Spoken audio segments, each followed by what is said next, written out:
ತಾಯಿ 4 ಮನೆ ಮುಸ್ರೆ ಬಾಚಿ ಬಂದು ಮಗಳನ್ನ ಓದಿಸ್ತಾಳೆ. ಆದ್ರೆ ನೀವು ಓದ್ಬೇಕ್ರವ್ವ. ಓದೋ ಟೈಮಲ್ಲಿ ನೀವೇನಾದ್ರೂ ಇದು ಗಂಡು ಮಕ್ಳಿಗೂ ಹೋಲ್ತದೆ ನೋಡಿ. ನಮ್ ಗಂಡು ಮಕ್ಳೆಲ್ಲ ಕೈ ಕಟ್ಕೊಂಡು ನಿಂತಿದ್ದೀರಾ ತಮ್ಮ, ಹೇಳಿಕತ್ತೀನಿ. ಕೈ ಬಿಟ್ಬಿಟ್ಟು ಎಲ್ಲೋ ಕೈ ಕಟ್ಕೊಂಡಿದ್ದೀರಾ ಅಂದ ತಕ್ಷಣ ನಿಮ್ಮ ಅಪ್ಪ ಅಮ್ಮ ಎಷ್ಟೇ ಕಷ್ಟ ಆದ್ರೂ ಓದಿಸ್ತಾರೆ.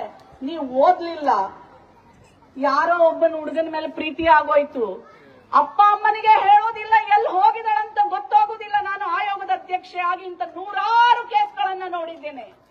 ತಾಯಿ ಬಂದು ಎದೆ ಹೊಡ್ಕೊಳ್ತಾಳೆ, ಮೇಡಮ್ ನನ್ನ ಮಗಳು ಎಲ್ಲಿ ಹೋಗಿದ್ದಾಳೋ ಗೊತ್ತಿಲ್ಲ, ಮೇಡಮ್ ನನ್ನ ಮಗಳನ್ನ ಉಳಿಸ್ಕೊಡಿ ಮೇಡಮ್. ಗಂಡು ಮಕ್ಕಳು ಹೆಣ್ಣು ಮಕ್ಕಳು ಅಂತಲ್ಲ, ನೀವೆಲ್ಲ ನನ್ನ ಮಕ್ಕಳು. ನೀವೆಲ್ಲರೂ ನೀವು ಓದೋ ಟೈಮಲ್ಲಿ ಓದಬೇಕು.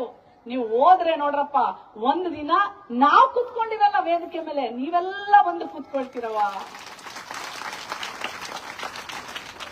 ಓದ್ತೀರಾ?